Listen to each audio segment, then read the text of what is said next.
Hello guys, आज के इस प्रीता पहचान क्लासेस में मैं लेके आई हूँ गोधुली भाग 1 क्लास 9 बिहार बोर्ड के बच्चों का गद्य खंड। आज से मैं गद्य खंड शुरू कर रही हूँ। आज के इस गद्य खंड में पाठ 1 में कहानी का प्लॉट, जो कि एक कहानी है और बहुत ही महत्वपूर्ण कहानी है, बहुत ही प्रेरणादायक कहानी है, जो शिव पूजन सहाय द्वारा रचित है और ये एक ग्रामीण कहानी है। इस कहानी के माध्यम से हमारे समाज में जो दूषित परंपरा है उसका चित्रण इन्होंने किया है और जो क्या कहते हैं, जो हमारे समाज को कमज़ोर करती है। नहीं, एक सशक्त समाज का निर्माण, एक स्वच्छ और मजबूत समाज का निर्माण तभी हो सकता है जब इन सारे परंपराओं को हम तोड़कर फेंक दें। तो आज के क्लास में हम जानेंगे लेखक परिचय, उसके बाद पाठ परिचय और अंत में प्रश्न अभ्यास। तो चलिए स्टार्ट करते हैं शिव पूजन सहाय जी के परिचय से। शिव पूजन सहाय। शिव पूजन सहाय का जन्म 1893 ईस्वी में उनवास बक्सर बिहार में हुआ था। उनके बचपन का नाम भोलानाथ था। यानी आपको ये लेखक परिचय बताने का तात्पर्य यही है क्योंकि आपके एग्ज़ाम्स में MCQ क्वेश्चंस आते हैं, उसमें आपका जन्म, जन्म स्थान, लेखक का और कभी कभी आता है। ये सब आपको याद रखना है और कुछ जो पॉइंट्स हैं उसे अंडरलाइन करके आप उसे ज़रूर याद कर लीजिएगा, ताकि आने वाले जो एग्ज़ाम है आपका फाइनल एग्ज़ाम, उसमें आपको सहायता मिल सके। ठीक है। 10वीं की परीक्षा पास करने के बाद उन्होंने बनारस की अदालत में नकलनवीस की नौकरी की। बाद में वे हिंदी के अध्यापक बन गए। असहयोग आंदोलन के प्रभाव से उन्होंने सरकारी नौकरी से त्यागपत्र दे दिया। शिव पूजन सहाय अपने समय के लेखकों में बहुत लोकप्रिय और सम्मानित व्यक्ति थे। उन्होंने जागरण, हिमालय, माधुरी, बालक आदि कई प्रतिष्ठित पत्रिकाओं का संपादन किया। इसके साथ ही वे हिंदी के प्रतिष्ठित पत्रिका मतवाला के संपादक मंडल में भी थे, यानी उसके एक सदस्य थे। सन 1963 में उनका देहांत हो गया। बिहार राष्ट्रभाषा परिषद तो उन्हीं की कल्पना का साकार रूप है, यानी उन्होंने इनकी कल्पना की थी। इन गतिविधियों में अतिशय व्यस्त रहने के कारण उन्हें स्वलेखन का कम अवसर मिलता था। देहाती दुनिया उनका एकमात्र उपन्यास है जो बहुत ही प्रसिद्ध है। ये आंचलिक भाषा का पूरा रूप इसमें दिखाई पड़ता है। यह एकमात्र उपन्यास जो ग्रामीण परिवेश की ठेठ भाषा में उभरता है, इसे आगे चलकर लिखे गए आंचलिक उपन्यास की पूर्व पीठिका कहा जाता है। इसे देहाती दुनिया को। कहानी का प्लॉट और मुंडमाल जैसी मार्मिक कहानियाँ क्या कहते हैं लिखकर इन्होंने हिंदी कथा साहित्य की श्री बुद्धि की है। विभूति, देहाती दुनिया, दो घड़ी, वे दिन वे लोग, बिंब प्रतिबिंब आदि पुस्तकों के अलावा उनके सैकड़ों लेख, निबंध आदि समय समय पर विभिन्न पत्र पत्रिकाओं में संग्रह से प्रकाशित और संकलित होते रहे हैं। इनकी रचनाओं का संकलन शिव पूजन रचनावली नाम से 4 खंडों में बिहार राष्ट्रभाषा परिषद पटना द्वारा प्रकाशित है। इसे भी आप अंडरलाइन करके याद रखिएगा। ठीक है। इस कहानी में कहानीकार ने समाज में नारी का स्थान निर्धारित करने के क्रम को, तिलक दहेज की जो निर्मम प्रथा है, वृद्ध विवाह आदि की विसंगतियों का मार्मिक दस्तावेज प्रस्तुत किया है। और तिलक दहेज की क्रूरता की शिकार भगजोगनी एक वृद्ध के गले बांध दी जाती है। तरुणाई प्राप्त करते करते वह विधवा हो जाती है और अपने सौतेले बेटे की पत्नी बनने का दुर्भाग्य स्वीकार करती है। जरा सोच के देखिए, यह कैसी स्थिति थी हमारे समाज की और कैसी निर्मम प्रथा थी जो एक कोमल सी बच्ची को जिसका दर्द झेलना पड़ता है। यह सिर्फ एक भगजोगनी की कहानी नहीं है, ऐसी बहुत सारी लड़कियां थी जो इसका शिकार होती थी। यह न्यारी की कैसी नियति है। तो यह एक महत्वपूर्ण कहानी उनकी यहाँ हमारे पाठ्य पुस्तक में संकलित है। चलिए कहानी के माध्यम से उनके भाव का और विषय वस्तु को हम जानें। कहानी का प्लॉट। यानी कहानी की विषय वस्तु। यहाँ जो कहानी की शुरुआत होती है वह लेखक के जो उदारता हैं, ये एक बहुत उच्च कोटि के लेखक हैं। जैसा हमने देखा, उच्च कोटि के विद्वान हैं। अपने बारे में ये लिखते हैं कि मैं कहानी लेखक नहीं हूँ, कहानी लिखने की प्रतिभा नहीं है, जबकि वास्तव में वह एक बहुत अच्छे लेखक थे। वो अपनी बड़ाई नहीं करना चाहते थे, इस तरह से वह यह बात लिखते हैं। तो इस कहानी का जो मुख्य विषय वस्तु है, इसमें एक कथा आती है कि कैसे क्या कहते हैं, जब बहुत अमीरी का समय होता है तो लोग भूल कर एकदम ऐश मौज में रहते हैं, और ऐश मौज में वह थोड़ा सा भी क्या कहते हैं बचत नहीं कर पाते, और सोचते हैं कि ऐसा ही सब दिन चलता रहेगा। और ऐसी स्थिति आती है कि जब उसका गलत समय आता है, यानी बुरा दिन आता है, तो जिसके बल पर वह अमीरी कर रहे थे उनकी मृत्यु हो जाती है। पुलिस दरोगा थे उनके बड़े भाई, एक मुंशी जी की कथा इसमें आती है कि अमीरी के समय उन्होंने खूब रौब दिखाया, खूब ऐश किया और थोड़ी भी बचत नहीं रखी, और फिर उनके भाई की मृत्यु होने के बाद एकाएक उनकी अमीरी खत्म हो गई, और ऐसी नौबत आ गई उन्हें पेट भरने के लिए एक मुट्ठी अनाज भी प्राप्त नहीं होने लगा। और इसी में एक उनकी बेटी का जन्म होता है, जिसे वो भरपेट भोजन भी नहीं दे पाते, कपड़े भी नहीं दे पाते, ये जो उनका जो क्या कहते दैनिक दिनचर्या का सामान है वह भी नहीं दे पाते। तो उसकी इनकी हालत बहुत ख़राब हो जाती है। एक पिता के रूप में इस कहानी में उनकी ग्लानि को दिखाया गया है, उनकी विवशता को दिखाया गया है कि कैसे एक पिता विवश होता है और जीवन निर्वाह के लिए विवशता में ही वह ऐसा निर्णय लेता है कि उसकी शादी एक 40 साल के क्या कहते हैं लड़के से करवा दी जाती है, छोटी बच्ची का। और जब तक यह बड़ी होती है वह बूढ़ा हो जाता है, और जब यह जवान होती है तो वह मर जाता है। और यहीं पर यह विसंगता ख़त्म नहीं होती, और यह प्रथा, गलत प्रथा ख़त्म नहीं होती। फिर सिर्फ जीवन निर्वाह के लिए और वह जो जिससे उसकी शादी होती है, उसकी शादी एक पहले ही हो चुकी थी, उसकी पत्नी मर जाती है, उससे उसका एक बेटा रहता है उसी की उम्र का, उससे बड़ा ही। तो जब उसके पति की मृत्यु हो जाती है तो सिर्फ जीवन निर्वाह के लिए उसकी शादी फिर उस सौतेले बेटे से करा दी जाती है, यानी माता और बेटे की शादी। यह कैसी प्रथा थी, यह कौन सी नियति थी। एक कठपुतली की तरह उस भगजोगनी के साथ व्यवहार किया जाता है, जो गरीबी की चक्की में पिसती हुई, समाज की निर्मम प्रथा को झेलती हुई अंततः ऐसे मोड़ पर पहुंच जाती है जहां पर उसके जीवन का कोई अस्तित्व नहीं, कोई मूल्य नहीं। तो यहाँ पर एक नारी की जो वेदना है, दर्द है, उसका भी चित्रण यहाँ किया गया है। और जो निर्मम प्रथा है और हमारी जो मानसिकता है, अमीरी में खूब ऐश मौज करना, कुछ बचत करके नहीं रखना और गरीबी आने पर हाथ उठा लेना, उसके पिता द्वारा, मुंशी जी द्वारा ये क्या कहते हैं विवशता के कारण ही ऐसा निर्णय लिया गया। तो यह एक मुंशी जी की कहानी नहीं है, और यह एक भगजोगनी की कहानी नहीं है। समाज में ऐसे बहुत सारा वर्ग हैं, बहुत सारे लोग हैं जो इस प्रकार की विवशता विवशता में आते हैं और इस तरह का कृत्य करते हैं, जिससे हमारी जो बहू बेटियां, जो स्त्री वर्ग है, वह अन्याय सहने को विवश है नहीं। और यहाँ जो गरीबी का बहुत ही मतलब चित्रण जो उन्होंने किया है वह दिल को रुलाने वाला है। और क्या कहते हैं गरीबी में उस छोटी बच्ची भगजोगनी का जो रूप है वह बहुत ही मार्मिक रूप से यहाँ प्रस्तुत हुआ है। और यही कहानी का अंत है कि ये कैसी नियति कि उसकी शादी उसके सौतेले बेटे से करने को विवश है और जीवन यापन के लिए वह विवश होती है। ये जो दुर्नीति है समाज की और ये जो प्रथा है उसका इन्होंने चित्रण किया है और हमारा ध्यान आकर्षित किया है कि ऐसा क्यों नहीं, उसका औरत का भी समाज में एक स्थान है, तो उसके साथ ऐसी व्यवस्था क्यों, ऐसा व्यवहार क्यों।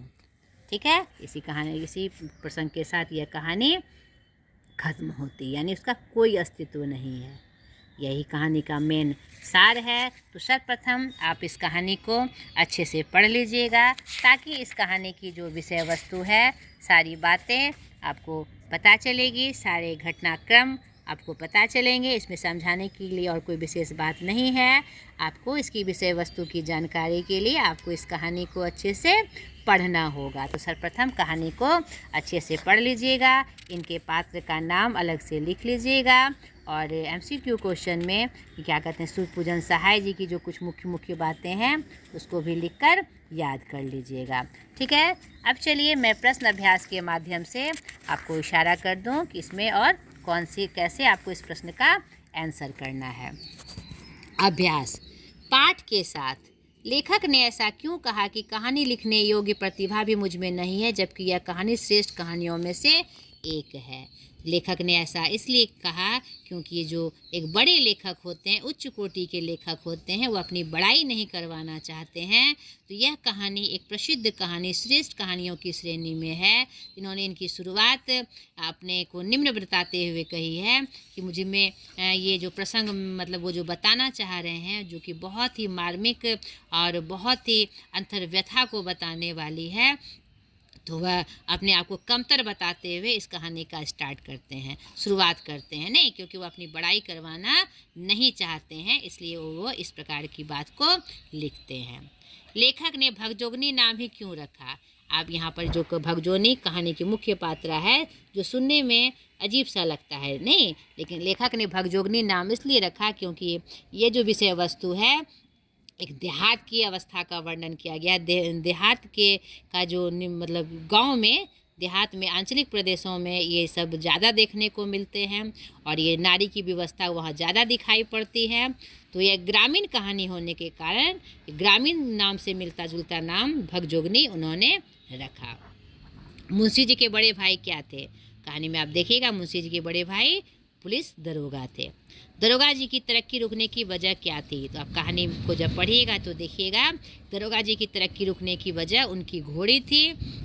वह बहुत ही तेज तर्रार घोड़ी थी।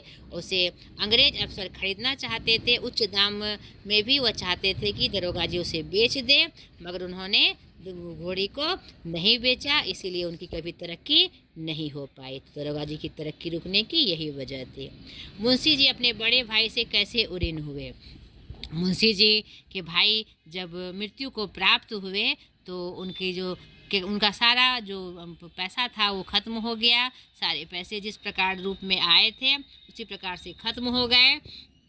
तो उनका क्या क्रियाकर्म करना आवश्यक था। तो मुंशी जी क्रियाकर्म करने के लिए उपस्थित थे, तो वो कैसे करें, उनके पास तो पैसा था नहीं। तो उन्होंने जो उनकी घोड़ी थी, वही तेज तर्रार घोड़ी, उसे बेचकर उन्होंने उनका क्रिया संस्कार कराया और उन्हें मुक्ति दी, जो हमारे मानव संस्कार का एक प्रमुख अंग है। तो ऐसा कहकर वह अपने बड़े भाई से ऋण हुए।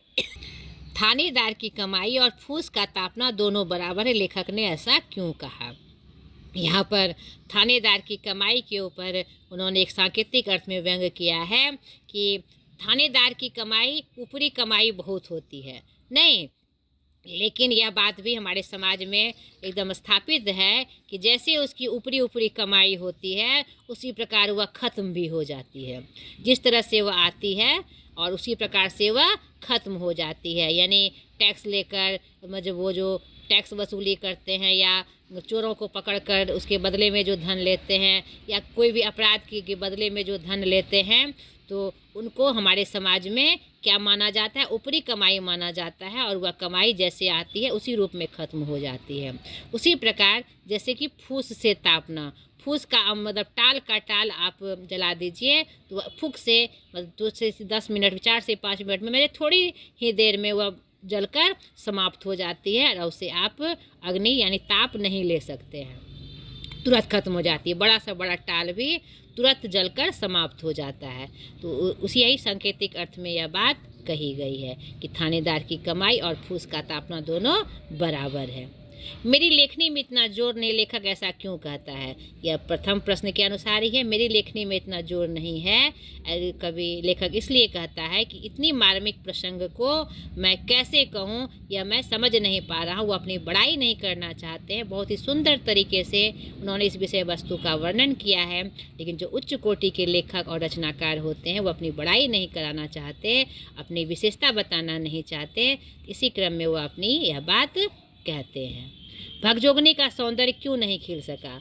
भगजोगनी का सौंदर्य इसलिए नहीं खिल सका क्योंकि क्या कहते हैं, शरीर को सुंदर दिखने के लिए उसे कम से कम अच्छा भोजन होना चाहिए। नहीं तो उसे भोजन भी नसीब नहीं था, और उसकी और सौंदर्य की जो और आवश्यकताएं थी, बालों में कंघी करना, चमकदार क्या कहते हैं रूप, वो देखने में तो सुंदर थी, लेकिन आर्थिक संकट के कारण भोजन और वस्त्र और सौंदर्यता के लिए जो उचित चीज़ें थी वो नहीं मिलने के कारण उनका सौंदर्य नहीं खिल सका। उसे भोजन भी नसीब नहीं था तो उसका सौंदर्य या शरीर कहाँ से खिलता।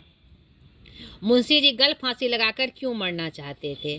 मुंशी जी अपनी बेटी की ऐसी हालत देखकर कि या उसे भोजन भी नहीं दे पाते थे, कहते हैं एक दिन समय का खाना भी उन्हें सही से नसीब नहीं हो पाता था, तो उसकी ऐसी हालत देखकर कि अगर माँ रहती तो उसके लिए कुछ ना कुछ इंतज़ाम करती। वह खुले बाल, रूखे बालों से फटे कपड़ों में इधर उधर घूमती थी, चीथड़ा पहनती थी, भोजन नहीं पाती थी। इन सब हालत को देखकर ही मुंशी जी गले में फांसी लगाकर मरना चाहते थे।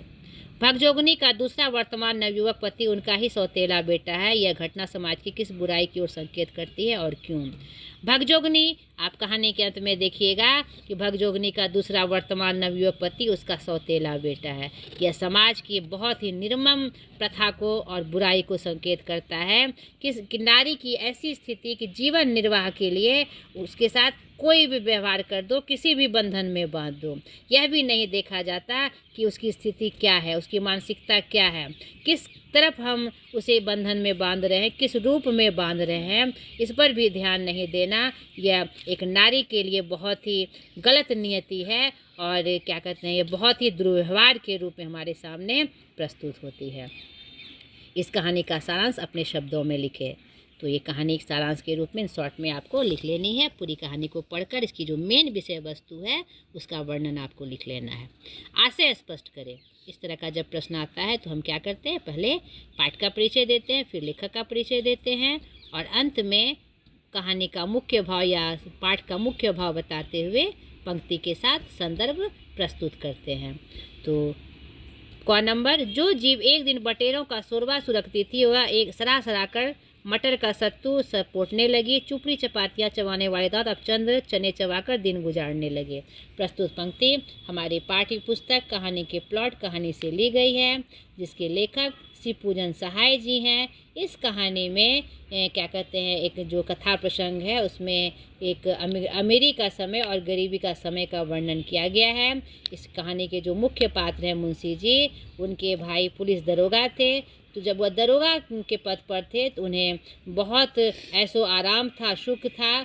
तो वह क्या कहते हैं, बटेरों का शोरबा खाते थे, क्या कहते हैं, चुपड़ी चपातियाँ रोटी खाते थे, घी में चुपड़ी हुई। लेकिन जब उनके भाई की मृत्यु हो गई तो उनकी ऐसी स्थिति हो गई, उनके पास अपना तो कोई धन था नहीं, सारी कमाई भाई अपने साथ लेके चले गए। तो उनकी स्थिति ऐसी हो गई कि उन्हें मतलब मटर का सत्तू भी मिलना नसीब में नहीं रहा और कुछ चने चबाकर खाकर ही उनको दिन का गुजारा करना पड़ा, उनकी आज ज़िंदगी कटने लगा। इसी प्रसंग का वर्णन इस पंक्ति के माध्यम से किया गया है।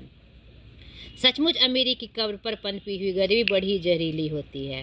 प्रस्तुत पंक्ति हमारे पाठ्य पुस्तक कहानी के प्लॉट कहानी से ली गई है, जिसके लेखक शिवपूजन सहाय जी हैं। यह पंक्ति क्या कहते हैं, मुंशी जी जब गरीबी की स्थिति उनकी आ जाती है, जब उनके भाई दरोगा भाई मर जाते हैं तो उनकी जो आर्थिक स्थिति है इतनी कमज़ोर हो जाती है कि वह खाना भी मिलना उनके लिए नसीब नहीं होता है। और क्या कहते हैं, और ऊपर से बेटी का जन्म ले लेना उनके लिए एक आर्थिक संकट का रूप ले आता है और एक असमंजस की स्थिति आ जाती है, मरने वाली स्थिति का रूप लेके आ जाती है। तो वही इस क्रम में यही पंक्ति आई है कि सचमुच अमीरी की कब्र पर पनपी हुई गरीबी बड़ी ही जहरीली होती है। इसी क्रम में यह पंक्ति आई है कि जब अमीरी थी तो क्या कहते हैं, खूब ऐश किया और ये गरीबी एक कब्र बनकर उनके लिए मरने की स्थिति बनकर यहाँ प्रस्तुत हुई है। पाठ के आसपास शिवपूजन सहाय को आंचलिक कथा साहित्य का जनक माना जाता है। इनकी और रेणु की आंचलिकता में क्या समानता पाते हैं, शिक्षक से जानकारी प्राप्त करें। शिवपूजन सहाय भी आंचलिक कहानियों को लिखने के लिए प्रसिद्ध हैं और हमारे फणीश्वर नाथ रेणु जी भी को आंचलिक कहानी का जनक ही माना जाता है। तो दोनों के कहानी में कुछ समानता भी है, कुछ असमानता भी है। क्या कहते हैं, समानता ये ग्रामीण परिवेश का जो रूप प्रस्तुत करते हैं, उसमें जो पात्रों का चयन करते हैं, दोनों में बहुत समानता है। और रेणु जी क्या कहते हैं, एकदम ग्रामीण क्या कहते हैं बोली का भी प्रयोग करते हैं। जो शैली होती है उनकी बोलने की, वाक्यों की, वो बिल्कुल एकदम आंचलिक होती है।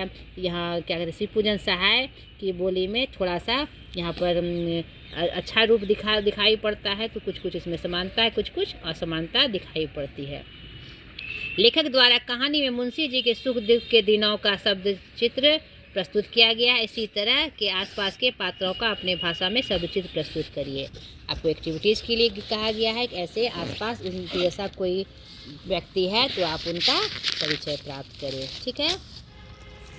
आज भी कुछ एक्टिविटीज है, अपने पुस्तकालय से उपलब्ध कर लेखक का उपन्यास देहाती दुनिया पढ़िए। शिव पूजन सहायक कथाकार और निबंधकार के साथ साथ एक सफल पत्रकार भी थे। इस संबंध में अपने शिक्षक से जानकारी पढ़े। वास्तव में आपने देखा इनके परिचय में कि इन्होंने बहुत सारे क्या कहते हैं पत्रिकाओं का संपादन किया। तो ये निबंधकार और कथाकार तो थे ही, साथ सफल पत्रकार भी थे। लेखक ने दरोगा जी के लिए काबिल, मेहनती, ईमानदार, चालाक, दिलेर और मुस्तैद आदि विशेषणों का प्रयोग किया है। इनका प्रयोग करते हुए आप किसी ऐसे व्यक्ति का शब्द चित्र 10 वाक्यों में प्रस्तुत करें। किसी अन्य व्यक्ति का कि वह ईमानदार हो, चालाक हो, दिलेर हो, काबिल हो, ऐसे करके आप वाक्य में प्रयोग करिए। प्राकृतिक भगजोगनी जुगनू को देखकर उसकी गतिविधियों का एवं सौंदर्य का प्रकाश डाले। भगजोगनी किसे कहा जाता है? आप बरसात के मौसम में देखते होंगे कि जैसे तितलियां, मक्खी, मच्छरें उड़ती है, उसी तरह रात में शाम से ही लाइट वाले कीड़े उड़ते हैं, उसे ही जुगनू कहा जाता है।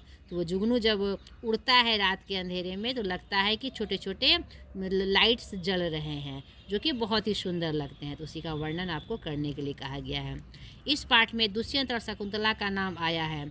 आप दुष्यंत और शकुंतला की कथा अपने शिक्षक से जाने। दुष्यंत और शकुंतला की एक कथा आती है, बहुत ही सुंदर कथा के रूप में। आप इसे प्राप्त करके पढ़ें। ठीक है।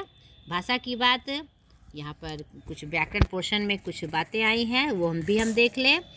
निम्नलिखित मुहावरों का प्रयोग द्वारा अर्थ स्पष्ट करिए। तो यह वहाँ पर मैंने आपको बताया है पहले भी कि वाक्य जब हम बनाते हैं तो वाक्य हम 2-3 तरीके से बनाते हैं।